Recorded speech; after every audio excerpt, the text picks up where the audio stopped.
Hare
सर्वप्रथम सभी यहाँ पर उपस्थित प्रिय भक्तों का हार्दिक स्वागत इस उत्सव में। भगवान श्री कृष्ण उन भक्तों से अधिक प्रसन्न होते हैं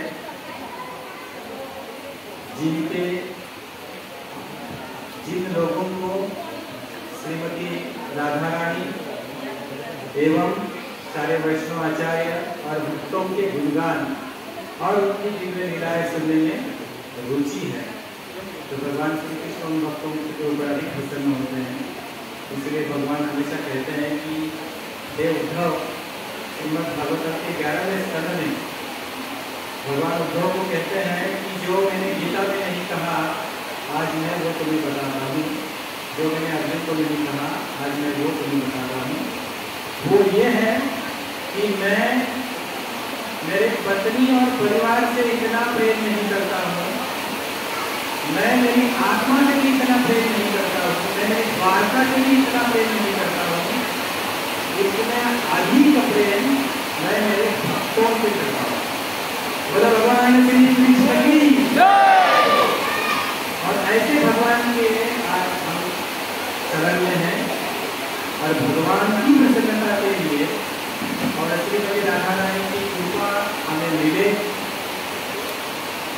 तो इस प्रकार हमें कृपा मिलेगी। आज उसके ऊपर हम चिंतन करेंगे। तो उसकी प्रसन्नता के लिए और समस्त वरिष्ठ भक्तों की प्रसन्नता के लिए आज हम इस विषय पर चर्चा करेंगे।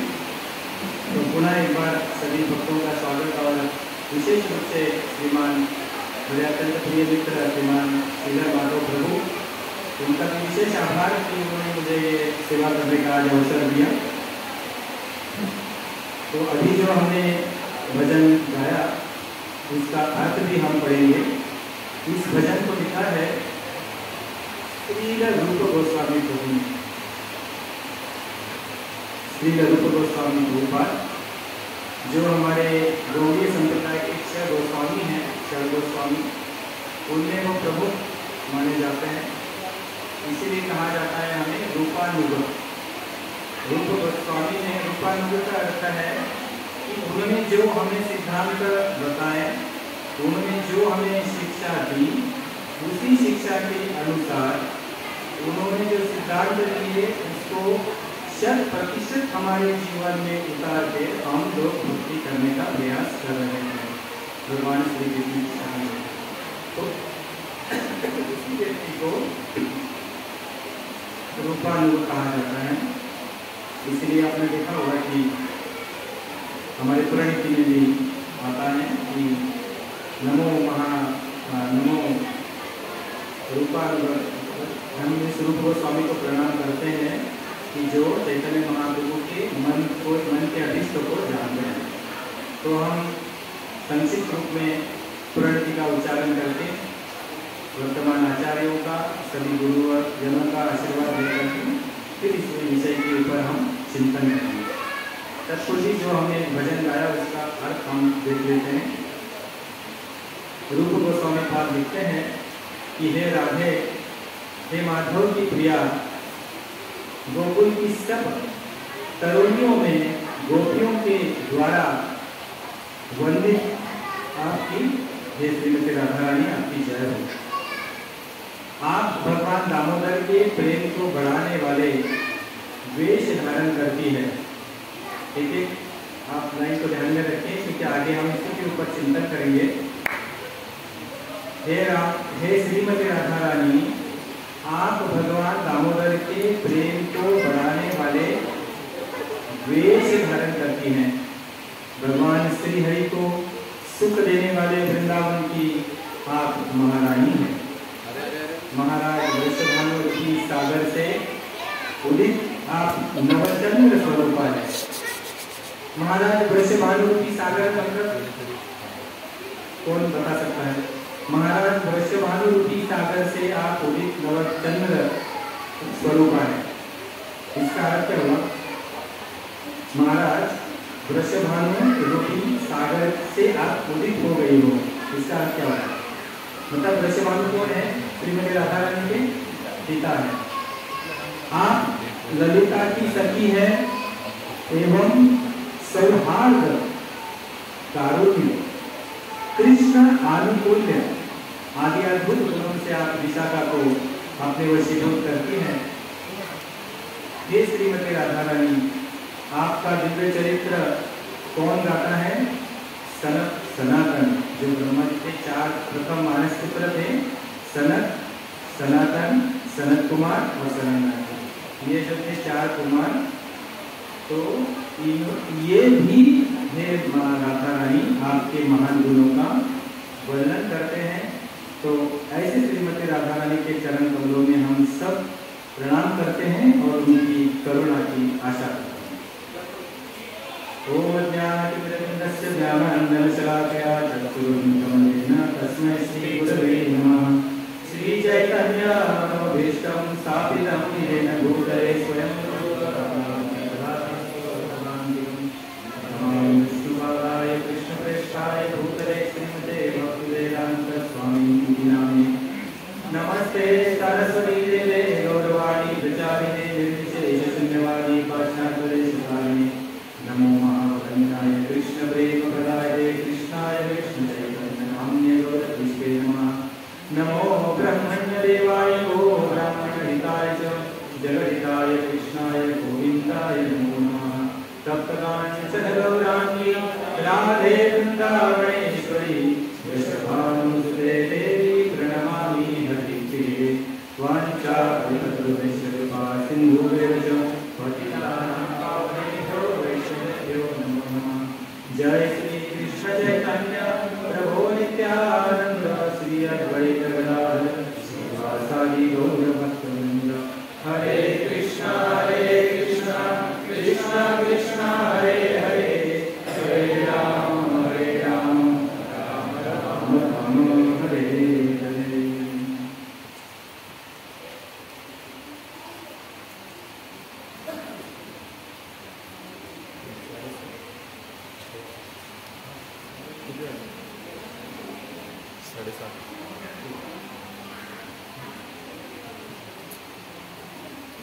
तो आज हम श्री चैतन्य चरितामृत, बहुत अत्यंत प्रसिद्ध ग्रंथ है हमारे गौड़ीय संप्रदाय में।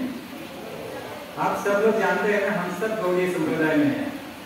सब जानते हैं, सब लोग जहाँ जितने भी उपस्थित हैं सबको मालूम है हम सब गौड़ीय संप्रदाय से हैं। हम क्यों गौड़ीय संप्रदाय से हैं? तो जो भगवान विष्णु के भक्त हैं उन्हें वैष्णव कहते हैं। जो कृष्ण के भक्त है उन्हें काष्णेय कहते हैं, और जो श्रीमती राधा रानी के भक्त है उन्हें गौड़ीय कहते हैं। ये गौड़ीय संप्रदाय जिसका उगम नवद्वीप से, बंगाल से हुआ, ये संप्रदाय ही हमें वास्तविक रूप से श्रीमती राधा रानी के चरणों का आश्रय लेने की शिक्षा प्रदान करता है, और किस तरह हमें भगवान श्री कृष्ण को प्रसन्न करना है, उसके प्रति सेवा का क्या भाव हमारा होना चाहिए, इसकी शिक्षा हमें इस गौड़ीय संप्रदाय से मिलती है। मूल रूप से मूल सिद्धांत गौड़ीय संप्रदाय का जो है सेवा।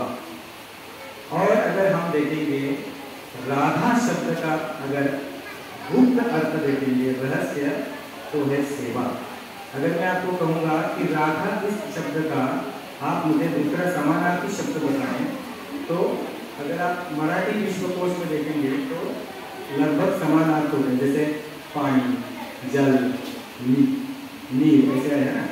परंतु राधा इस शब्द का अगर आपको दूसरा, अगर आपने किसी ने कहा, किसी से पूछा कि राधा से मिलता जुलता और किसी और एक शब्द का है, अगर आपके पास है क्या, तो है, वो है सेवा। क्योंकि भगवान श्री कृष्ण को प्रसन्न करने के लिए, जैसे अभी हमें भजन में पढ़ा, अनुकूल सेवा किस प्रकार करनी चाहिए, उसका मूर्तिमान रूप कौन है, श्रीमती राधा रानी। राधा रानी का प्राकट्य इसीलिए है कि हम सब लोग राधा रानी के चरित्र से, उनके दिव्य गुणों से, उनकी कृपा प्राप्त करके, उनकी करुणा का अभिलाषी बनके ये सीखे कि किस तरह अपने जीवन को भगवान श्री कृष्ण के संतुष्टि के लिए, प्रसन्नता के लिए कार्य कर सकते हैं, सेवा कर सकते हैं। तो भगवान शिव जी, जैसे अभी हमने पढ़ा, 4 कुमार जिस तरह भगवान श्रीमती राधा रानी का गुणगान करते हैं, उसी प्रकार भगवान शिव जी श्रीमती राधा रानी की स्तुति करते हैं। केवल भगवान शिव जी नहीं, तो ब्रह्मा जी भी, स्वयं ब्रह्मा जी श्रीमती राधा रानी के गुणों का वर्णन करते हैं। और भगवान शिव जी किस प्रकार राधा रानी के वर्णन करते हैं गुणों का, तो शुरू में हम इसी को समझेंगे कि किस तरह बड़े बड़े देवता भी श्रीमती राधा रानी के गुणों का वर्णन करते हैं। तो सर्वप्रथम भगवान शिव जी श्रीमती राधा रानी का गुणगान करने के लिए राधा कृपा कटाक्ष स्तोत्र का रचना करते हैं, लिखते हैं, जो अत्यंत प्रसिद्ध है। राधा कृपा कटाक्ष स्तोत्र किसने लिखा है? भगवान शिव जी। और वो किसको सुनाते हैं? अपनी भार्या दक्ष नंदिनी पार्वती माता को राधा रानी का कृपा कटाक्ष स्तोत्र को सुनाते हैं। ना केवल सुनाते हैं, तो रोज गाते भी हैं, और वो सदैव अभिलाषा करते हैं कि मुझे श्रीमती राधा रानी की कृपा मिले। तो आप सोचिए कि भगवान शिव जी अपेक्षा करते हैं, तो हम क्या है? सनातन जो मुक्त जीव कहा जाता है कि ब्रह्मा जी के 4 पुत्र हैं, जिन्हें वैकुंठ धाम में प्रवेश करने के लिए भी किसी भी प्रकार का प्रवेश की अनुमति लेने की आवश्यकता नहीं, ऐसे महान संत भी श्रीमती राधा रानी का गुणगान करते हैं। तो वो जो कृपा कटाक्ष है, उसमें 12वां श्लोक है, हम सब गाएंगे, आप मेरे पीछे दोहराइए।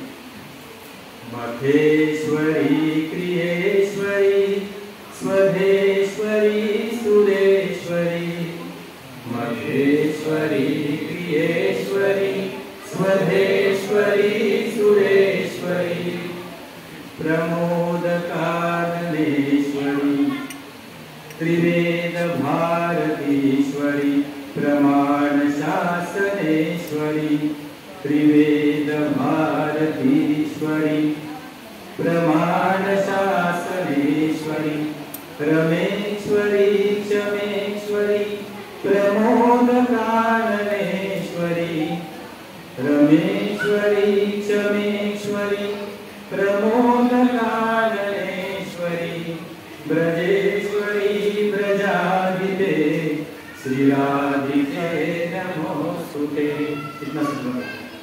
सुनने में कितना मधुर है, रचना कितनी मधुर है। क्यों मधुर है? क्योंकि श्रीमती राधा रानी की गुण मधुर है। तो ऐसा सुंदर वर्णन भगवान शिव जी श्लोक में करते हैं कि हे राधा रानी। अभी राधा रानी का क्या स्थान है इसमें बताते हैं कि हे श्रीमती राधा रानी, आप मखेश्वरी है। मखेश्वरी मतलब मखा मतलब यज्ञ, गीता में अपने बहुत बड़े श्लोक में आता है ऐसा। तो आप यज्ञों की भी स्वामिनी हैं। जितने भी प्रकार के यज्ञ भगवान कृष्ण की प्रसन्नता के लिए और अध्यात्म में उन्नति करने के लिए किए जाते हैं, उसकी स्वामिनी कौन है? मखेश्वरी आप है। श्रीमती राधा रानी आप मखेश्वरी। क्रियेश्वरी, हे राधा रानी, जितने भी ऐसे कर्म किए जाते हैं जो फल की इच्छा से और बिना फल की इच्छा से, उसकी भी स्वामिनी आप ही हो। मखेश्वरी, क्रियेश्वरी, स्वधेश्वरी। स्वधेश्वरी जो दक्ष प्रजापति थे तो उनकी दो और कन्याएं थी। उनका नाम था, एक का नाम था स्वधा और एक का नाम था स्वाहा। तो दक्ष महाराज जी ने अपनी स्वधा कन्या को पितृलोक को दिया। पितृलोक के जो अधिष्ठाता देव है उनको दिया, और स्वाहा को दिया अग्निदेव को। तो इसीलिए आप सब लोग देखते होंगे जब यज्ञ होता है तो क्या कहते हैं? स्वाहा खत्म, इदम सूर्य स्वाहा। तो अग्निदेव ने कहा कि मैं स्वाहा के माध्यम से मैं जो भी मेरा भोग है उसको मैं स्वीकार करूंगी। तो जब पितरों को दान किया जाता है, या जो पितृदान होता है, तो तब वो स्वधा कहते हैं, स्वानी कहते हैं। क्योंकि स्वधा पितृलोक के जो अधिष्ठाता देव है, उन्होंने कहा कि मैं हे दक्ष महाराज, आपकी जो पुत्री आपने मुझे कन्यादान दी है, तो मैं उसी के माध्यम से मेरा प्रसाद करूंगा। तो उसकी भी स्वामिनी कौन है? श्रीमती राधा रानी। आप देखिए कि हमारा सौभाग्य कितना है, ऐसे श्रीमती राधा रानी का भजन करने का, भक्ति करने का, उसके चरणों में जाकर के कृपा की याचना करने का अवसर हमें मिला है। ऐसे श्रीमती राधा रानी का ये हमारा सौभाग्य है। तो ऐसे स्वदेश्वरी आप उसकी भी स्वामिनी हो। सुरेश्वरी अर्थात सारे देवताओं की स्वामिनी भी आप ही हो। फिर प्रमाण शासनेश्वरी, जितने भी प्रमाण इस भागवत में पूरे वैदिक प्रमाण दिए हैं, वैदिक ग्रंथों में, उसके भी स्वामिनी आप ही है। रमेश्वरी, जो रमा देवी है, उसकी भी स्वामिनी आप ही हो। क्षमेश्वरी, क्षमा करने का जो गुण है, उसकी स्वामिनी भी आप ही हो। आमोद और प्रमोद, जो आनंद के स्वरूप है, मतलब आनंद के अलग अलग जो भाव है, उसकी भी स्वामिनी आप ही हो। और ब्रजेश्वरी तो आप ही हो। ब्रजेश्वरी, ब्रजाधिपे, संपूर्ण ब्रज के ऊपर आपका अधिकार है। ऐसे श्रीमती राधा रानी के चरणों में मैं प्रणाम करता हूँ। तो ऐसे भगवान शिव जी श्रीमती राधा रानी के गुणों का वर्णन करते हैं। और श्रीमती, अभी हम देखेंगे इसके आगे कि राधा रानी का वर्णन कहाँ कहाँ है। अधिकतर भौतिक जगत के लोग श्रीमती राधा रानी के व्यक्तित्व को कलुषित दृष्टि से देखते हैं। क्यों? क्योंकि वो शास्त्र पढ़ते नहीं है। जब तक पढ़ेंगे नहीं तब तक समझेंगे नहीं, और जो पढ़ा है उसको समझने के लिए किसी गुरु के प्रति आश्रय लेना पड़ेगा। अभी तो हमारा दुर्भाग्य है, लॉर्ड मेगोले की वजह से हमारा इतना नुकसान हुआ कि हमारी गुरुकुल पद्धति संपूर्ण रूप से नष्ट की, क्योंकि अंग्रेजों ने उसी प्रकार का प्रयास किया था। तो इस प्रकार अगर हमें इस भारत राष्ट्र के ऊपर अपना अधिकार जमाना है तो दो चीजें करनी पड़ेगी। एक तो पहला इनके गो हत्या, गाय के ऊपर, खेती के ऊपर इनका पूरा जीवन है, पहला उसको नष्ट करना पड़ेगा। और दूसरा, इनकी शिक्षण पद्धति जो गुरुकुल है उसको नष्ट करना पड़ेगा। और वही कार्य उन्होंने किया। और दुर्भाग्य की बात है, आज भी हमारे कई शिक्षण क्षेत्र में ऐसे लोग पड़े हैं कि आज भी भंडारकर इंस्टीट्यूट में आप जाओगे, मैं गया था, लॉर्ड मैकॉले ने ही किया हुआ वेदों का जो ट्रांसलेशन है वो वहाँ पे रखा है और उसी का अभ्यास करते हैं वो, मैंने देखा वहाँ। हम कभी भी जा सकते हैं भंडारकर इंस्टीट्यूट एफसी रोड में। तो जिस व्यक्ति का दृष्टिकोण ही गलत है, उद्देश्य ही गलत है, वो जब कुछ लिखेगा तो गलत ही लिखेगा, सही क्यों लिखेगा? तो उसको पढ़ के हमारी बुद्धि स्वच्छ नहीं होगी, हमारा चित्त शुद्ध नहीं होगा। इसीलिए हमें एक प्रमाणित संप्रदाय के आचार्य के प्रति आश्रित होना चाहिए, सीखने के लिए कि वास्तविक भक्ति क्या है, श्रीमती राधा रानी का इस आध्यात्मिक जीवन में हमारे भक्ति में क्या महत्व है, श्री कृष्ण का, भगवान का क्या स्थान है, मेरा क्या संबंध है। ये सीखने के लिए हमें एक मार्गदर्शक की आवश्यकता होती है, ऐसा मार्गदर्शक जिसने अपने गुरु का पूर्ण रूप से आश्रय लिया है। आचार्य उसे कहते हैं कि जिसने अपने गुरु के उद्देश्य के हेतु के लिए अपना संपूर्ण जीवन समर्पित किया है, वो आचार्य है। ऐसे आचार्य के प्रति जो शिष्य समर्पित है, हम सारे नए भक्तों को उसकी शरण लेनी चाहिए ताकि उसे हमें सीखने को मिले। तो आज बाहर के जो व्यक्ति हैं, लोग हैं, बड़े बड़े विद्वान पंडित, उनके दृष्टि से है, शास्त्र की दृष्टि से नहीं है, तुकाराम महाराज जी के दृष्टि से नहीं है, आचार्य की दृष्टि से वो बुद्धिमान नहीं है। क्यों नहीं है? क्योंकि वो भगवान श्री कृष्ण को परम सत्य के रूप में स्वीकार नहीं करते। श्रीमती राधा रानी भी परम सत्य भगवान है। भगवान, कुछ लोग कहते हैं, ब्रह्मांड पुराण में ये आता है, श्लोक मुझे याद नहीं है, कि भगवान श्री कृष्ण परम सत्य दो रूपों में है, पुरुष रूप में भी है और स्त्री रूप में भी है। पुरुष रूप में है तो भगवान श्री कृष्ण है और स्त्री रूप में है तो श्रीमती राधा रानी। तो श्रीमती राधा रानी के गुणों का वर्णन अथर्ववेद में है, ऋग्वेद में है, गोपाल तापन उपनिषद में है, ब्रह्मांड पुराण में है। श्रीमती राधा रानी के गुणों का वर्णन, प्राकट्य का वर्णन वेदों में आता है। और ऐसे मूर्ख लोग कहते हैं कि भगवान कृष्ण और श्रीमती राधा रानी का उल्लेख वेदों में कहाँ है? ऐसे कैसे? भगवान श्री कृष्ण तो गीता में स्वयं कहते हैं, वेदे च सर्वे अहमेव वेद्य। वेदों का उद्देश्य ही मुझे जानने के लिए है। तो जिसको जानने के लिए वेद है, उसका उल्लेख गीता वेदों में नहीं रहेगा। और अगर भगवान श्री कृष्ण का जहां जहां उल्लेख है, जहां जहां भगवान श्री कृष्ण की कथा होती है, वहां पर अगर श्रीमती राधा रानी का उल्लेख नहीं है तो वो कथा पूर्ण नहीं है। जहां भगवान कृष्ण है वहां श्रीमती राधा रानी है। तो इन देव ग्रंथों में राधा रानी का उल्लेख है।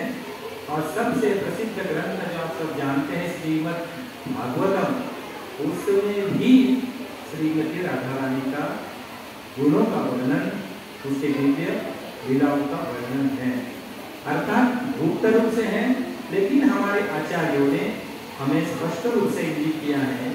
इतना ही नहीं तो विश्वनाथ चक्रवर्ती ठाकुर, जो हमारे गौड़ीय संप्रदाय के अत्यंत महान संत साधु आचार्य हुए, वो तो श्रीमद् भागवतम का जो पहला श्लोक है, पहला स्कंद, पहला अध्याय, पहला श्लोक कौन सा है?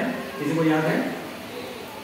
जन्म आदि अस्तेय तद्वयात् इतरतः च अर्थेषु अभिज्ञस्वरा तेने ब्रह्म हृदयाय आदि कवये मुह्यन्ति यत् सूरयः तेजो वाणी मृदां यथा विनिमयो यत्र त्रिसर्गो अमृषा धाम्ना स्वेन सदा निरस्तकोत्रं सत्यम परम धीमहि। तो वहां पर आचार्य कहते हैं कि जो सत्यम परम धीमहि है, वो शब्द केवल भगवान श्री कृष्ण के लिए, वासुदेव के लिए नहीं, श्रीमती राधा रानी के लिए भी है। और जहाँ पे सर्वज्ञ अभिज्ञ स्वराज जो शब्द है, उसकी भी उन्होंने अच्छी तरह से विश्लेषण करके बताया है कि किस प्रकार इस श्लोक में राधा रानी का उल्लेख आता है। आपको इसके बारे में और अधिक जानकारी चाहिए तो आप हमारे अत्यंत प्रसिद्ध वक्ता है श्रीमान मोहन रूपा प्रभु, उनका लेक्चर सुनिए। उससे उन्होंने अध्याय क्रमांक, श्लोक क्रमांक सब दिया हुआ। तो ऐसे दिव्य ग्रंथों में श्रीमती राधा रानी के गुणों का वर्णन है, उल्लेख है। और बचा श्रीमद भगवद गीता। आप कहेंगे कि हमने तो भगवद गीता के सारे 700 श्लोक मुखोद्घात किए हैं, कहीं पर भी राधा रानी का हमें स्मरण नहीं होता है। तो देखिए मैं आपको करवा देता हूँ कैसे। श्रीमती राधा रानी का भाव क्या है? भगवान श्री कृष्ण के लिए अपना संपूर्ण, अभी हमने पढ़ा, भगवान श्री कृष्ण की प्रसन्नता के लिए श्रीमती राधा रानी वेश धारण करती है। हम लोग क्या करते हैं, मुझे जो पसंद है उसको पहनते हैं, है ना, जो मुझे पसंद है वो पहनते हैं, लेकिन राधा रानी जो कृष्ण को पसंद है वो पहनते हैं। भगवान श्री कृष्ण को आज जो मैं श्रृंगार कर रही हूँ, क्या कृष्ण को ये पसंद है क्या? भले श्रीमती राधा रानी को यहाँ पे इस कदम फूल की माला है, राधा रानी को पहनने की आज इच्छा नहीं है, लेकिन भगवान श्री कृष्ण की इच्छा है कि आज श्रीमती राधा रानी ने कदम फूल की माला पहननी चाहिए। अगर वो पहनती तो आज मैं बहुत प्रसन्न हो जाऊंगा, तो राधा रानी उसको पहनती। इसका अर्थ है कि भगवान श्री कृष्ण की प्रसन्नता के लिए सभी धर्मों का त्याग करना, मतलब मानसिक धर्म, शारीरिक धर्म, लौकिक धर्म, सभी प्रकार के धर्मों का परित्याग करके भगवान श्री कृष्ण के शरण में जाने की शिक्षा राधा रानी अपने जीवन से देती है। राधा रानी के हम एक लीला को सुनेंगे, तो ये शिक्षा, ये भाव हमें गीता में मिलता है। कहाँ पर मिलता है? किसी को क्लिक हो रहा है? मैंने आपको हिंट दिया है, मैंने आपको हिंट दिया है। सभी राधा रानी का ये भाव है, सभी प्रकार के अपने मनोकल्पित धर्म, शारीरिक धर्म, आपने देखा होगा गोपियों ने अपने लौकिक धर्म का, पारिवारिक धर्म का, मानसिक धर्म का, शारीरिक धर्म का, सारे कर्तव्यों का परित्याग करके रास लीला में भगवान की शरण ली। अपना पूरा जीवन ही उन्होंने भगवान श्री कृष्ण के लिए समर्पित किया था। तो इस प्रकार का भाव भगवद गीता के एक श्लोक में आता है। किसी कौन से श्लोक में आता है आप बताइए? जो मैंने अभी बताया, ये भाव हमें गीता के एक श्लोक में मिलता है।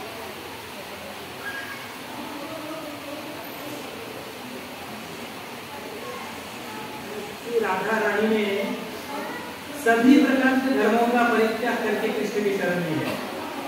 आप बताइए, कोई है जो गीता पढ़ने वाले? इसी प्रकार का भाव भगवान श्री कृष्ण गीता में बताते हैं।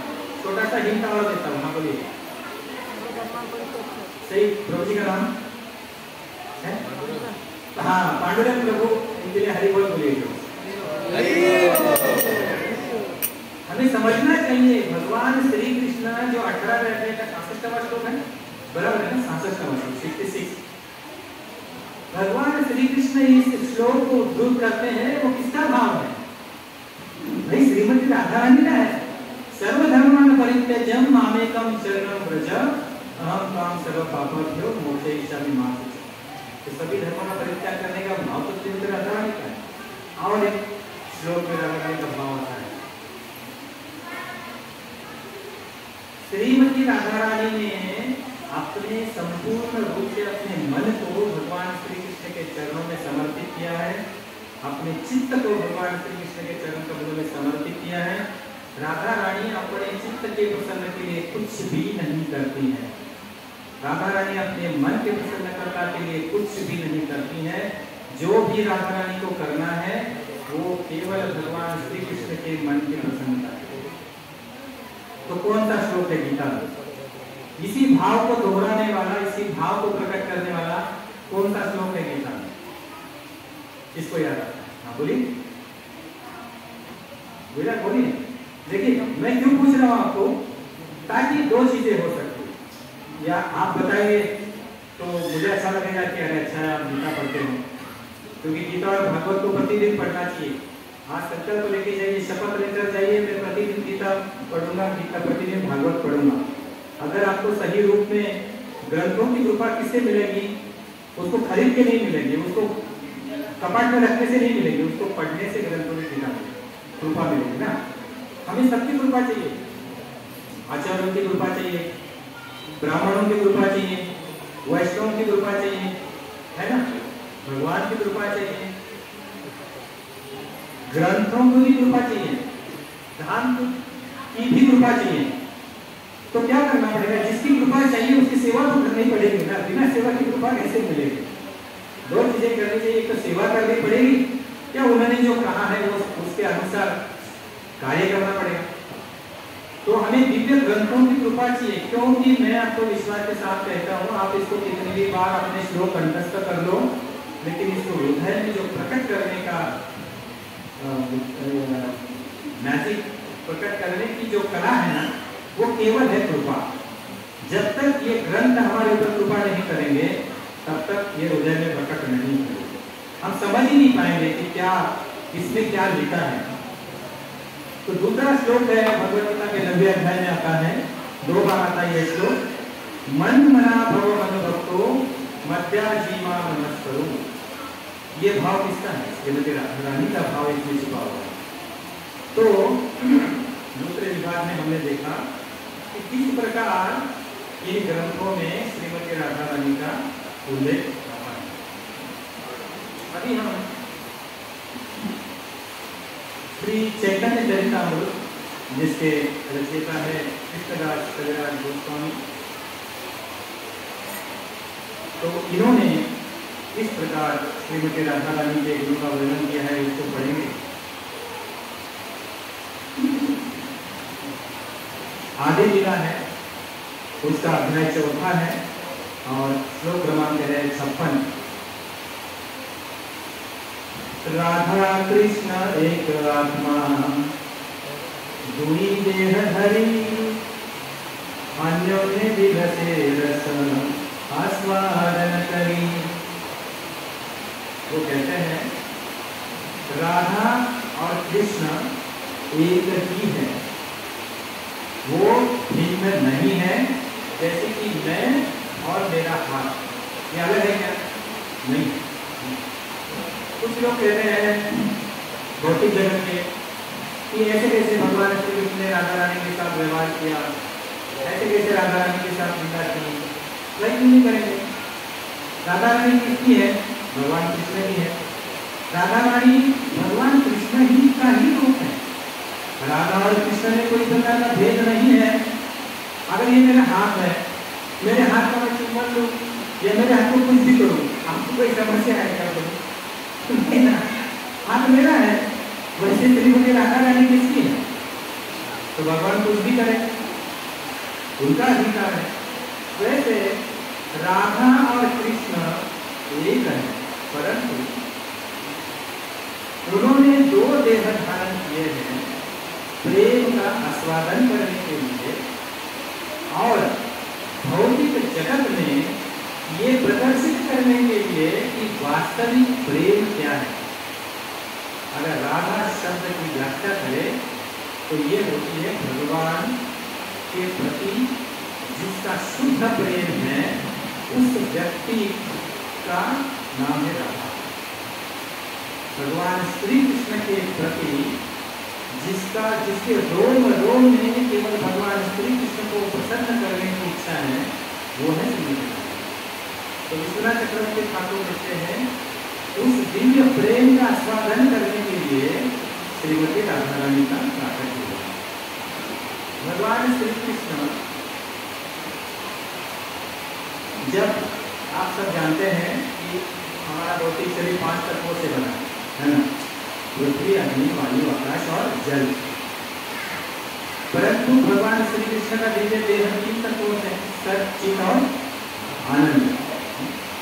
तो इस आनंद की मूर्तिमान स्वरूप कौन है? तो श्रीमती राधा रानी। भगवान ने अपने 2 शक्तियों को तो प्रकट किया, चित्त के स्वरूप में ज्ञान शक्ति प्रकट की, फिर बात धीरे धीरे आगे वेदों के माध्यम से व्यासदेव की कृपा से अपने अलग अलग 27 अवतारों के रूप में, दिव्य वेदों के रूप में भगवान ने अपनी चित्त शक्ति को प्रकट किया।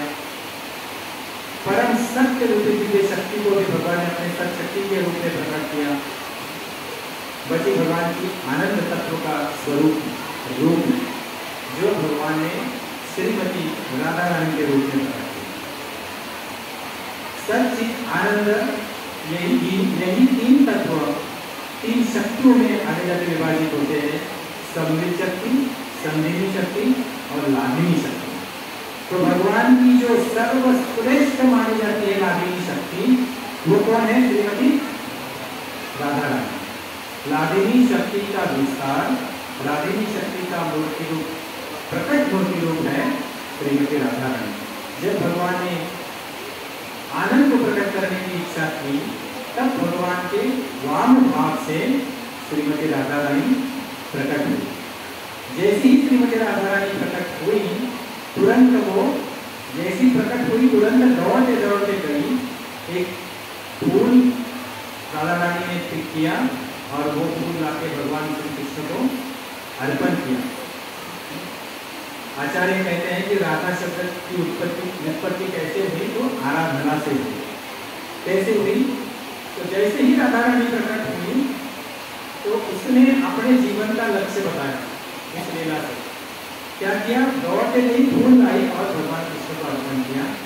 तो इसीलिए राधा रानी ने सर्वप्रथम भगवान श्री कृष्ण की पूजा की, आराधना की। इसके लिए उसका नाम रखा गया राधा, इसलिए उसको राधा नाम से राधा शब्द की उत्पत्ति। आगे आचार्य कहते हैं, से हुई एक वेदे चैतन्य गोसाई, रसास्वादिते दोहे हैला एक ठाई। तो श्री कृष्ण और श्रीमती राधा रानी के भावों को समझने के लिए, उसका आस्वादन करने के लिए चैतन्य महाप्रभु प्रकट हुए। भगवान श्री कृष्ण चैतन्य महाप्रभु के रूप में प्रकट हुए। इसलिए हमारे आचार्य कहते हैं श्री कृष्ण चैतन्य, राधा कृष्ण नहीं आए। तो आचार्य कहते हैं यहाँ पर ठाकुर कि भगवान चैतन्य महाप्रभु के रूप में भगवान श्री कृष्ण और श्रीमती राधा रानी प्रकट हुए। इसीलिए वो कहते हैं कि राधिका है न कृष्णेर प्रयण विकार, स्वरूप शक्ति राधी नाम यहाँ। श्रीमती राधा रानी श्री कृष्ण के प्रेम का रूपांतर है और इसीलिए उन्हें लाभिनी नाम से पुकारा जाता है। इसीलिए उन्हें भगवान श्री कृष्ण की अंतरंगा शक्ति के रूप में पूजा जाता है। लादिनी कराए कृष्ण आनंद आस्वादन, लादिनी के द्वारा करे भक्तेर पोषण। अत्यंत महत्वपूर्ण है, आप सुनिए ध्यान से।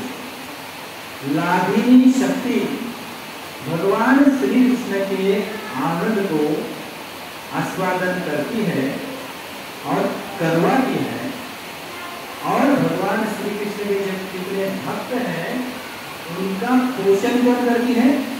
श्रीमती राधा रानी। आपने और हमने जो भक्ति करने की ऊर्जा है, जो भक्ति करने का आनंद है, जो हमें प्राप्त होता है, वो ऊर्जा का स्रोत कौन है?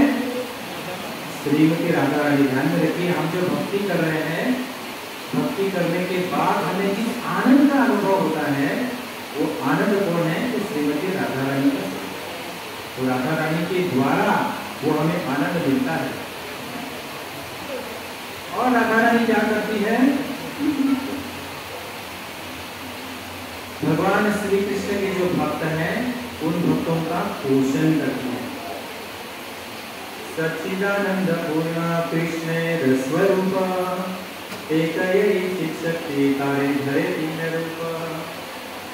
वो कहते हैं भगवान श्री कृष्ण अपने दिव्य देह में सत मतलब शाश्वत, चित मतलब ज्ञान से पूर्ण और आनंदमय, इस प्रकार भगवान का दिव्य देह में है। और इन्हीं के रूप में भगवान प्रकट होते हैं। लागिनी जो भगवान का शक्ति स्वरूप है वो उनके आनंद का अंश है।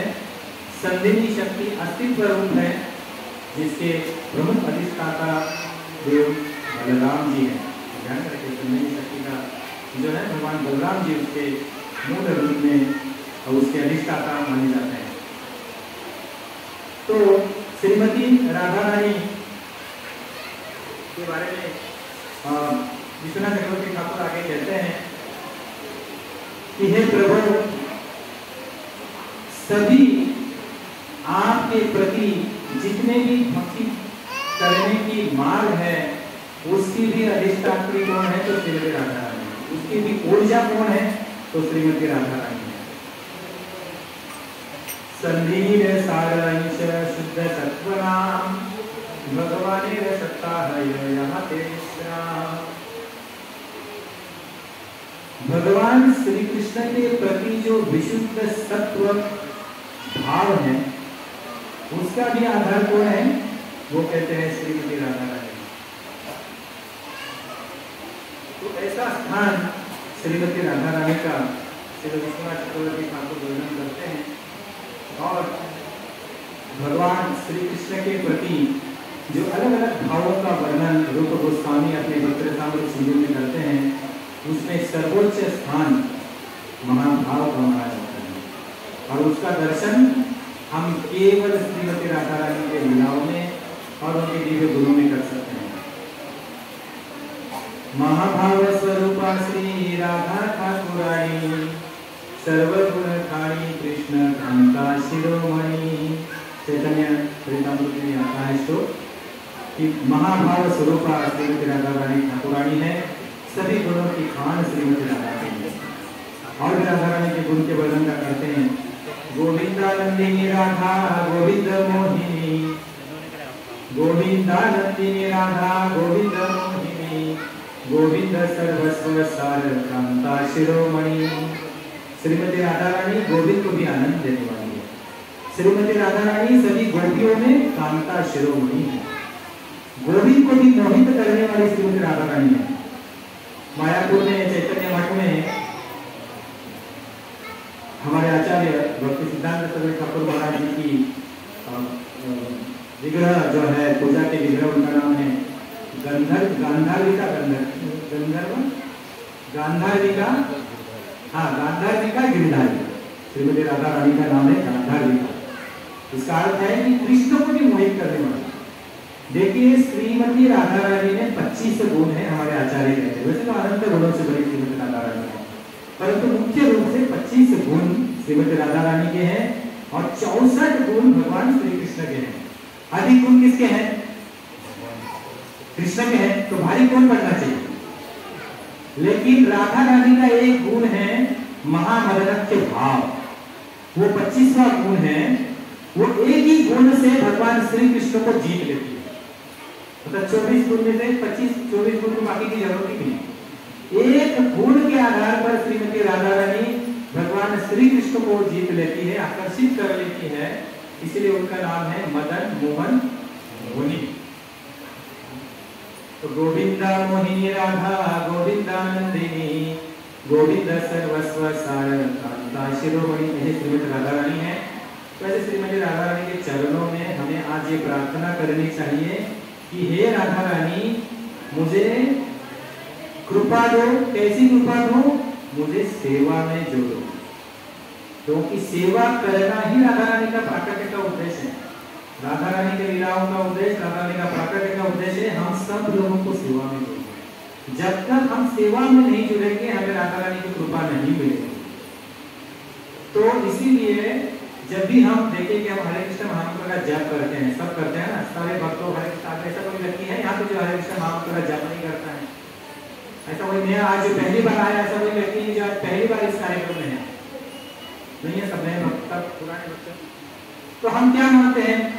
हरे कृष्ण महामंत्र का जप करते समय उसका अर्थ क्या है? स्पष्ट रूप से यही है, हमने सुना है, हे कृष्ण मुझे आपकी सेवा दो। हरे मतलब हे राधा रानी। प्रथम तो राधा रानी को प्रार्थना करते हैं, क्या करते हैं? मुझे भगवान श्री कृष्ण की सेवा दो। मांगते तो है सेवा, लेकिन जब सेवा आती है तो भागते हैं, क्यों नहीं? तो भगवान श्री कृष्ण जानते हैं ना, आप मांगते हो सेवा और जब सेवा मिलती है तो सेवा नहीं करते हो तो चीटिंग हो गए। तो इसीलिए अगर हम सेवा मांगते हैं तो हमें जब सेवा लेंगे तब हमें कृपा मिलेगी। मैं हमेशा कहता हूँ भगवान श्री कृष्ण क्या देखते हैं, हम 16 माला जप करते हैं, भगवान कृष्ण इसको नहीं देखते। 16 माला के बाद हम क्या करते हैं, भगवान कृष्ण इसको देखते हैं, इसको मायने रखते हैं। कितनी बार व्हाट्सएप पे गया, कितनी बार इंस्टाग्राम पे गया, कितनी बार फेसबुक पे गया, कितनी बार पॉलिटिक्स की चर्चा की, कितनी बार फालतू सीरियस देखे। समय का अपव्यय है ये और कुछ नहीं है।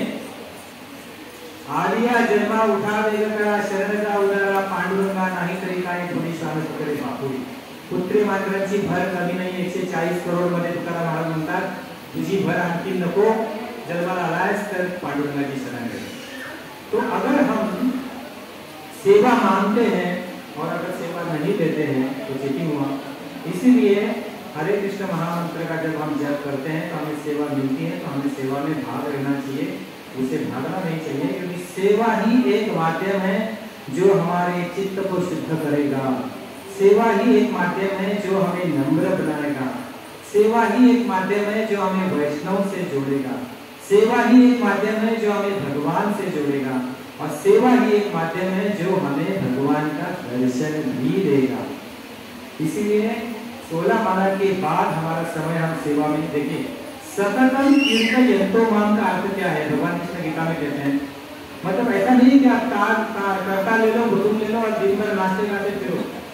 16 माला जप करो, सततम कीर्तन यंतो का अर्थ है मेरे 24 घंटे मैंने कृष्ण भावना में किस तरह बिताने चाहिए, इसका एक स्लॉट, इसका अभ्यास, इसकी पत्रिका हमारे पास है, इसका प्लानिंग हमारे पास होना चाहिए। मैं सोऊंगा तो भी कृष्ण के लिए, उठूंगा तो भी कृष्ण के लिए। मैं जो आज कर रहा हूँ क्या भगवान कृष्ण उससे प्रसन्न है क्या, ये सोचना भी कृष्ण भावना, किसी को कृष्ण भावना कहते हैं। प्रभुपाद जी अपने किताबों में कृष्ण भावना की व्याख्या करते हैं कि भगवान श्री कृष्ण की प्रसन्नता के लिए उनकी इच्छा के अनुसार सदैव उनकी सेवा में निमग्न रहने का प्रयास करना ही कृष्ण भावना है। अंत में एक सुंदर लीला का हम स्मरण करके श्रीमती राधा रानी का पत्रों के बारे में चर्चा हुई, तो लीला को सुनते हैं और हम विराम करते हैं। फिर कभी अवसर मिला तो अवश्य हम इसके ऊपर और प्रकाश डालेंगे। एक ये लीला आती है चमत्कार चंद्रिका ग्रंथ से। इस ग्रंथ की रचना विश्वनाथ चक्रवर्ती ठाकुर जी ने की है। अत्यंत प्रसिद्ध ग्रंथ है। इसमें श्रीमती राधा रानी और भगवान श्री कृष्ण की लीला है। मैं 5 मिनट में इस लीला को खत्म करूंगा। प्रयास करूंगा शॉर्ट में हम लीला को सुनेंगे। राधा रानी के प्राकृतिक के बारे में एकदम खास मैं आपको सुना देता हूँ। देखिए अलग अलग कुछ लोग झगड़ा करते हैं ना, राधा रानी का जन्म तो रावण में हुआ, आप कहते हैं बरसाना में हुआ। दोनों को समझाना भाई दोनों तरफ राधा रानी का हमारा नहीं हो सकता। प्रभु जी नहीं कह सकते कि मेरा जन्म, किसी को पूछा कि भाई आपका जन्म कहाँ हुआ, वो बोलेंगे नहीं मेरा जन्म मुंबई में भी हुआ और पुणे में भी हुआ, ऐसे नहीं हो सकता। परंतु राधा रानी के साथ भगवान श्री कृष्ण की जीवन लीला हो सकता है। कैसे? क्योंकि भगवान श्री कृष्ण और श्रीमती राधा रानी अलग अलग कल्पों में अलग अलग युग में प्रकट होते हैं। तो अलग अलग कल्पों में राधा रानी अलग अलग तरीके से, जैसे एक कल्प में राधा रानी रावण में प्रकट हुई, एक कल्प में राधा रानी बरसाना में प्रकट हुई। आप जानते हैं ना भगवान कृष्ण ब्रह्मा जी के एक दिन में प्रकट होते हैं, जो कि भगवान का एक दिन है 432 करोड़ साल का। पूरा सुनना है किसी को विस्तार में तो कृपया फोन करें, मैं आपको कैसे 432 करोड़ का सुना दूं। ब्रह्मा जी का एक 24 घंटा 864 करोड़ का हो गया। ऐसे ब्रह्मा जी 100 दिन जीते हैं। एक दिन ऐसा ऐसे 3 दिन होंगे इंटू 12 महीने इंटू 1 साल इंटू 100 साल। तो ऐसे एक दिन में भगवान जी आते हैं। तो अलग अलग युग में राधा रानी प्रकट हुई। एक दिन रावण में राधा रानी प्रकट हुई सुनहरे कमल में। वृषभानु कुंड में एक सुनहरा कमल था, सोने के जैसा चमचमाता तेजदार। वहां पे उस कमल पे श्रीमती राधा रानी प्रकट हुई। जब वृषभानु वहां पे स्नान कर रहे थे, उन्होंने देखा ये कौन है, इतना प्रकाश कहां से आ रहा है, उन्होंने कमल देखा सुनहरा। तो जैसे वृषभानु उठाने जा रहे थे, तुरंत दौड़े दौड़े ब्रह्मा जी आ गए और उन्होंने राधा रानी को उठा करके उनके हाथ में दिया। क्यों किया ऐसा ब्रह्मा जी ने?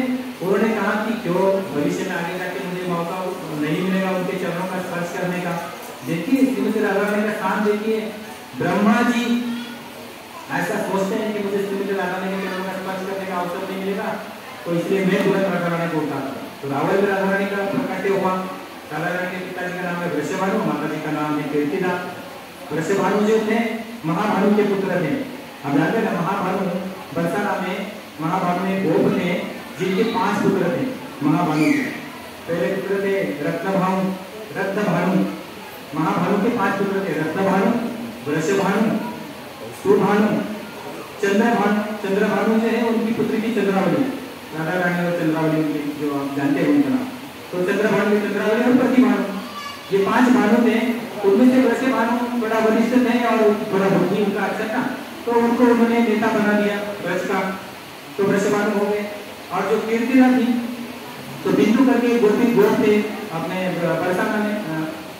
तो उनके 3 पुत्री और 5 पुत्र हुए। जो 3 पुत्री बनी उसमें से कीर्तिदा थी, तो उन्होंने अपनी कीर्तिदा को वृषभानु को दिया। और वृषभानु ने बहुत तपस्या की, और वो तपस्या के इतनी कठोर तपस्या की पुत्र प्राप्ति के लिए। तो कहाँ की गोवर्धन के तलहटी में थी। तो वहां भी आकाशवाणी हुई कि आप इतनी बड़ी कठोर तपस्या कर रहे हो, परंतु आपकी तपस्या का फल तभी होगा प्राप्त जब आप हरि नाम लेंगे।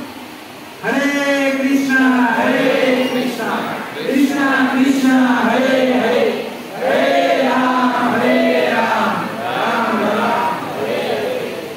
उस आकाशवाणी ने कहा कि इस तपस्या का फल हरिनाम से ही प्राप्त होगा। तब उन्होंने बहुत विस्तार से श्लोक भी है, तो उसे नहीं दोहराऊंगा, लेकिन उन्होंने कहा कि जो भी शिव जी के भक्त हैं, मतलब जो शैव है, जो वैष्णव है, जो गाणपत्य है, जो शाक्त है और जो शौर्य है, शौर्य मतलब सूर्य के उपासक। तो ऐसे 5 उपासक जो आज हम जानते हैं वाचन संप्रदाय में पंचोपासना की हमारी जो प्रथा महाराष्ट्र में है, ये सारे उपासकों को अपनी तपस्या का फल तभी मिलेगा जब वो हरिनाम का आश्रय लेगा। तो ये वृषभानु हरिनाम का आश्रय ले लीजिए, आपकी इच्छा पूरी होगी। तब उन्होंने कई सालों तक हरिनाम का आश्रय लिया, हरिनाम का कठोर तपस्या की, बिना जल पिए बिना अन्न खाए उन्होंने हरे कृष्ण महामंत्र का जाप किया, कीर्तन किया। ये कोई काल्पनिक कथा नहीं है, सत्य कथा है, पुराणों में इसका वर्णन है। तो कात्यायनी देवी प्रसन्न हुई, क्योंकि वहां की अधिष्ठात्री है बरसाना की कात्यायनी देवी। तो कात्यायनी देवी ने क्या किया, वृषभानु जी को एक सुनहरा अंडा दिया। अंडा मतलब आप ये नहीं सोचना कि हम अंडे अंडा दिया तो हम खा सकते क्या। अंडा मतलब एक सोने का अंडे के आकार का एक फल दिया, और उस फल से कौन प्रकट हुआ, श्रीमती राधा रानी की। तो एक प्राकट्य राधा रानी का ऐसे हुआ। दूसरा प्राकट्य जो श्रीमती राधा रानी का हुआ, जैसे मैंने आपको बताया, वृषभानु और जो कीर्तिदा जी है एक कल्प में, तो स्वयं सूर्यदेव की पुत्री है श्रीमती राधा रानी। तो सूर्यदेव जी ने श्रीमती राधा रानी को वृषभानु के गोद में समर्पित किया कि ये पुत्री आपसे आपकी ये पुत्री होगी। सूर्यदेव, उसकी भी बहुत सुंदर कथा है। लेकिन एक कल्प में बरसाना में वहाँ पे फिर राधा रानी का ये रावण ने कमल के फूल के ऊपर प्रकट हुआ। बरसाना में इनके वृषभानु और कीर्तिदा के कीर्तिदा माता के गोद से श्रीमती राधा रानी का प्राकट्य हुआ। तो ऐसे अलग अलग कल्प में राधा रानी के अलग अलग लीला हैं। तो एक बार ऐसे हुआ, दुर्वासा मुनि यहाँ पर आए, बरसाना में आए, और तब उन्हें श्रीमती राधा रानी ने एक पकवान खिलाया, बहुत मधुर पकवान। तो खीर था, उसको खाने से ही दुर्वासा जी बहुत संतुष्ट हुए और उन्होंने आशीर्वाद दिया कि मैं आज आपको आशीर्वाद देता हूँ कि जो भी श्रीमती राधा रानी के हाथ का प्रसाद खाएगा उसको क्या होगा, उसको शक्ति मिलेगी, वो अमर हो जाएगा, वो अनेक विभिन्न शक्तियों से वो उसका शरीर पुष्ट रहेगा। तो ऐसा आशीर्वाद देने के कारण क्या हुआ, एक पंचायत हुई कि हमें श्रीमती राधा रानी के हाथ का भोग भगवान कृष्ण को खिलाना चाहिए। तो अभी राधा रानी का विवाह हो गया, क्योंकि अपने पास समय नहीं है। तो अभिमन्यु के साथ राधा रानी का लौकिक विवाह हुआ था। तो उनकी सास की जटिला और ननद की कुटिला। तो जटिला ने सोचा कि मैं मेरी बहू को, तो पंचायत ने ये निर्णय लिया कि राधा रानी के हाथ का भोजन हमें किसको खिलाना चाहिए, भगवान कृष्ण को। तो सभी लोगों ने मान्यता प्रदान की, क्योंकि इसलिए कि क्योंकि सब जानते थे कि हमारी रक्षा कौन करता है, कृष्ण। क्योंकि जब समस्या आई तो गोवर्धन उठाया, आंख को निकल गए, फिर कितने सारे असुरों से हमारी रक्षा की। तो भगवान कृष्ण को क्या चाहिए, शक्ति चाहिए। तो शक्ति प्रदान करने के लिए हमें क्या करना चाहिए, अगर राधा रानी को आशीर्वाद मिला है तो उसके हाथों का खिलाना चाहिए। तो सब लोगों ने अपनी अनुमति जताई कि हाँ हाँ ये सही है, राधा रानी ने वो खिलाना है। लेकिन जटिला के मन में ये विचार आया कि मेरी बहू कैसे उसके घर जाके फिर खाना बनाएगी। तो उसके मन में थोड़ा हिचकिचाहट था, लेकिन बाद में सब लोगों की सहमति से उन्होंने भी हाँ कर दिया।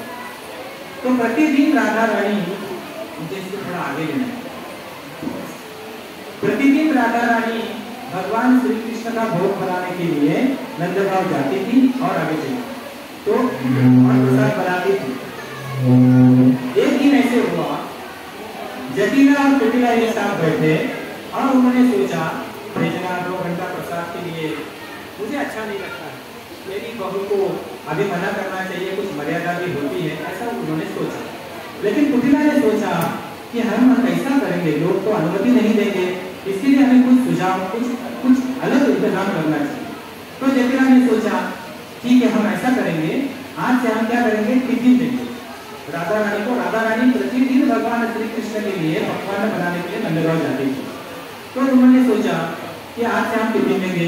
तो दूसरे दिन से क्या हुआ, फिर चालू हुआ, टिफिन जाएगा टिफिन आएगा, टिफिन जाएगा टिफिन जाएगा। राधा रानी प्रसाद के लिए वहां नहीं जाती थी। अभी यशोदा माता ने भी अग्री कर लिया कि अगर यशोदा माता ने सोचा ठीक है अभी जटिला की इच्छा नहीं तो मैं भी उसको कैसे किस प्रकार बनाऊं। तो यशोदा माता भी तय हो गई, ठीक है चलो टिफिन तो आ रहा है, मेरे पुत्र के लिए प्रसाद तो आ रहा है। राधा कृष्णचंद्र की जय। तो लेकिन इसमें सबसे दुखी कौन हुआ, श्रीमती राधा रानी। क्यों दुखी हुई, इसलिए नहीं दुखी हुई कि मैं मुझे नंदगांव जाना नहीं पड़ता। राधा रानी इसलिए दुखी हुई, इसलिए नहीं दुखी हुई कि मुझे कृष्ण का दर्शन नहीं हो रहा है। राधा रानी ये जानती थी कि मुझे देख करके भगवान कृष्ण प्रसन्न होते हैं और अभी मैं उन्हें नहीं दिख रही, भगवान कृष्ण इसलिए दुखी होंगे, इसलिए राधा रानी दुखी हुई। तो अभी क्या करना चाहिए, कुछ तो आइडिया करना चाहिए। तो वन में क्या हुआ, श्रीमती राधा रानी के साथ ललिता विशाखा तो हमेशा रहती थी।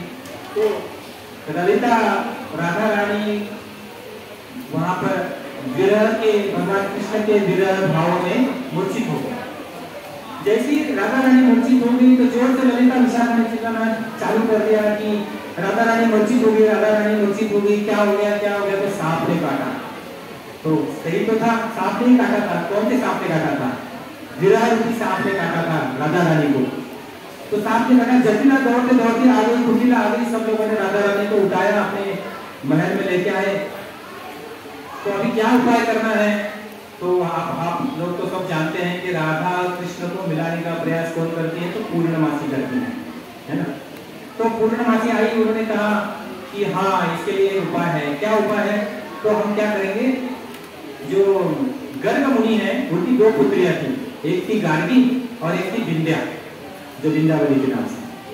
तो पूर्णमासी जी ने कहा कि हम क्या करेंगे, विंध्या को बुलाएंगे, वो जानती है सर्प के बीज को कैसे निकालना, तो राधा रानी के बीज निकाल देंगी।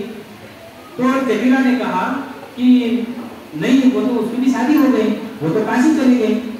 तो इसने कहा, जटिला ने, पूर्णमासी ने कहा कि नहीं जटिला, वो अभी आई है कुछ महीने कुछ काम के लिए, तो मैं उसको बुला के लेके आती हूँ। तो हाँ जाओ जल्दी जाओ, राधा रानी को हमें जल्दी ठीक करना है। तो पूर्णमासी आई और एक विद्यावली को लेकर आई। अभी आप बताइए कौन विद्यावली रहेगा, क्योंकि विद्या नहीं थी उस वक्त। कौन बना था उस वक्त, भगवान श्री कृष्ण। पूर्णमासी कृष्ण के पास गई, कृष्ण को पकड़ के लाया, कृष्ण को इतना सुंदर सजाया विद्यावली के रूप में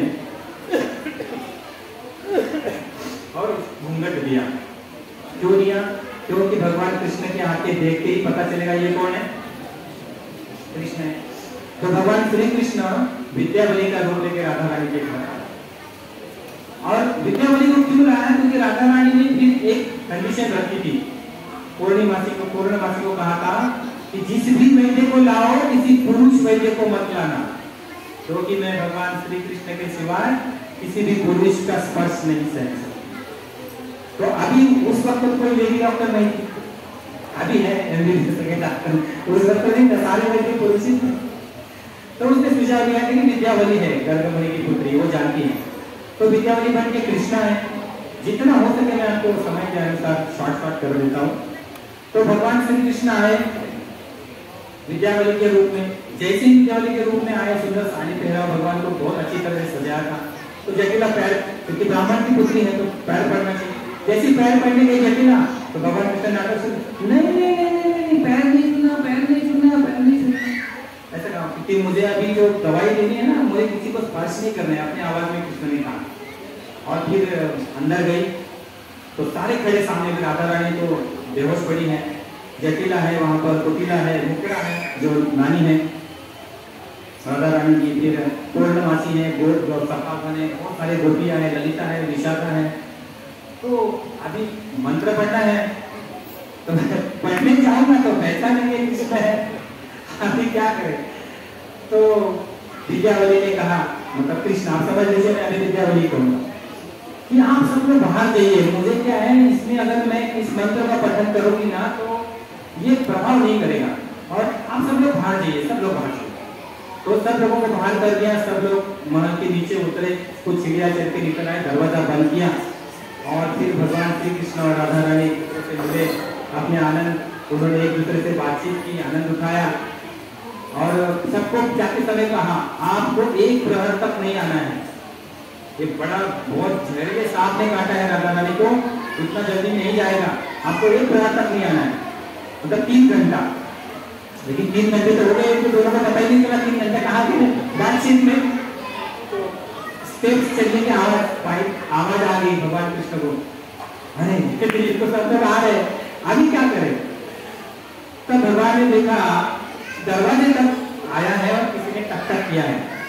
तुरंत भगवान श्री कृष्ण ने अपना मनोड्रामा चालू किया, हे सांप तुमने क्यों राधा रानी को काटा, चले जाओ यहाँ से। तो फिर दूसरी आवाज में भगवान ही अपना आवाज निकाल रहे हैं, सांप का भी आवाज उन्हीं का है, नहीं मैंने राधा रानी को इसके लिए काटा है क्योंकि मुझे जटिला से बदला लेना है। अरे तुम्हें जटिला से क्यों बदला लेना है और तुम कहां से आए? तो उसने कहा मैं कैलाश से आया हूँ भगवान शिव जी के गले से, और मैंने जानबूझ के राधा रानी को काटा है। तो अरे फिर तुम्हें तो जटिला से बदला लेना है, तो तुमने राधा रानी को क्यों काटा है? राधा रानी को मैंने इसके लिए काटा है क्योंकि राधा रानी के हाथ का खाने से जटिला का पुत्र अभिमन्यु अमर हो जाएगा। तो मैं राधा रानी को इसके लिए काटा हूँ क्योंकि राधा रानी भी जब मरेगी तो अभिमन्यु भी मर जाएगा, तो मेरा बदला पूरा होगा। तो भगवान श्री कृष्ण कहते हैं कि अरे फिर तुम जटिला से बदला लेना है तो राधा रानी को तुमने काटा है, लेकिन अभी तुम कुछ भी करो, राधा रानी जो है हमारी वैदेश्वरी है, इसको इस दुख से मुक्त करो। तो नहीं, जब तक जटिला जो है ये नहीं बोलती है कि मैंने बहुत बार सुना है भगवान श्री कृष्ण को बहुत गाली देती है, भगवान श्री कृष्ण की बहुत निंदा करती है, तो जब वो मुझे वचन नहीं देती जब तक कि मैं भगवान कृष्ण के प्रति कुछ अपराध नहीं करूंगी तब तक मैं यहाँ से नहीं जाऊंगा। तो ये सुनते ही जटिला बोल देती है वहां से, हाँ मैं आपको वचन देती हूँ कि मैं अभी इसके आगे कृष्ण को कुछ नहीं कहूंगी, लेकिन आप जल्दी निकल जाओ यहाँ से, जल्दी आओ। तो भगवान कृष्ण कहते हैं ठीक है, अभी आपकी इच्छा पूरी हुई, आप जाओ यहाँ से। बोले नहीं, मैं ऐसे नहीं जाऊंगा। अभी क्या हुआ? बोले देखिए मेरे जो स्वामी है भगवान शिव जी है, उनके स्वामी है भगवान कृष्ण। आप तो जानते हैं कि भगवान कृष्ण जब प्रकट हुए तो मेरे शिव जी भगवान कैलाश छोड़कर दर्शन के लिए आए थे, और ऐसे मेरे प्रभु को जटिला जी ने मना कर दिया राधा रानी को प्रसन्न बनाने के लिए। तो जब उसका जटिला बोलेगी कि हाँ राधा रानी कृष्ण के लिए प्रसाद बनाएगी तभी मैं यहाँ से जाऊंगा। तब जटिला तुरंत बोल देती है, हाँ मैं राधा रानी को भगवान नंदलाल भेज दूंगी भगवान कृष्ण का प्रसाद बनाने के लिए। यशोदा मैं आपके घर, लेकिन कुछ भी करो मेरे राधा रानी को दुख से मुक्त करो।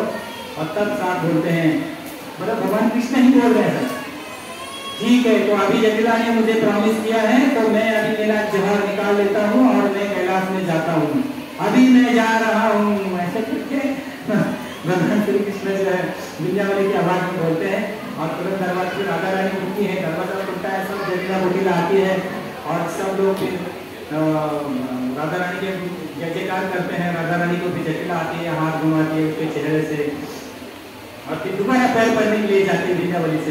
नहीं छूना नहीं, क्योंकि अभी तक मैं जब यहाँ से हम ब्राह्मण पत्र पुत्री है किसी को छूने नहीं देते, ऐसा आवाज में बोलती है और विंध्यावली मतलब भगवान श्री कृष्ण निकल जाते हैं।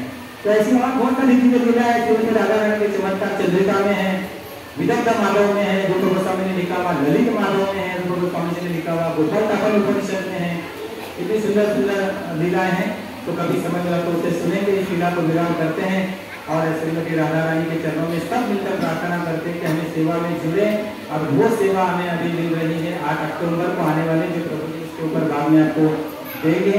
जन्माष्टमी है, रामनवमी है, कृष्ण जो भी फेस्टिवल है उस उत्सव में अपना सारा समय देकर के श्रीमती राधा रानी के चरणों का आश्रय लेकर उनकी कृपा की याचना करिए और सेवा लीजिए। और इस बात को ध्यान में रखिए कि जब आपको अधिक से अधिक सेवा मिल रही है, इसका अर्थ है आपके ऊपर, मेरे ऊपर श्रीमती राधा रानी की कृपा है। अगर मुझे और आपको अगर सेवा नहीं मिल रही है, आपको और मुझे कोई याद नहीं कर रहा है सेवा के लिए, समझना है कि मुझे अभी तक भगवान कृष्ण की और राधा रानी की कृपा नहीं मिली है। और सेवा आप बोलेंगे कि नहीं सेवा मांगते हैं, तो ऐसा नहीं होगा कि मैं हरे कृष्ण नाम जप कर और सेवा मांग रहा हूँ तो कृष्ण भगवान आएंगे बोलेंगे प्रभु जी मेरे लिए लड्डू बनाओ, राधा रानी मेरे लिए गार्निंग बनाओ, ऐसा नहीं होगा। सेवा मतलब हमें यही सेवा मिलती है, प्रभु जी ने मुझे सेवा दी, प्रवचन दो, ये सेवा है। आपको कहेंगे इसको आप संभालो, किसी को कहेंगे पुस्तक वितरण करो, किसी को कहेंगे कलेक्शन करो, किसी को कहेंगे कीर्तन करो। इसी सेवा के माध्यम से जोड़ने का प्रयास जब हमारे वरिष्ठ करते हैं ना, तो समझना चाहिए कि मेरे ऊपर भगवान की कृपा हो रही है। तो इसीलिए सब लोग इससे जुड़े रही हैं और आप सबके चरणों में क्षमा याचना करता हूँ कि इस कथा में अगर मुझसे कुछ ऐसा कुछ बोला गया होगा जो कि अपने सिद्धांतों से ये नहीं है, जो जुड़ा हुआ नहीं है, तो कृपया क्षमा करें। तो इसी क्षमा याचना करते हुए आपसे चरणों की प्रार्थना करता हूँ आप सबके चरणों में कि मुझे भी राधा रानी की कृपा मिले, ऐसी प्रार्थना राधा रानी के प्रति करें। हरे कृष्णा। श्री राधाष्टमी महामहोत्सव की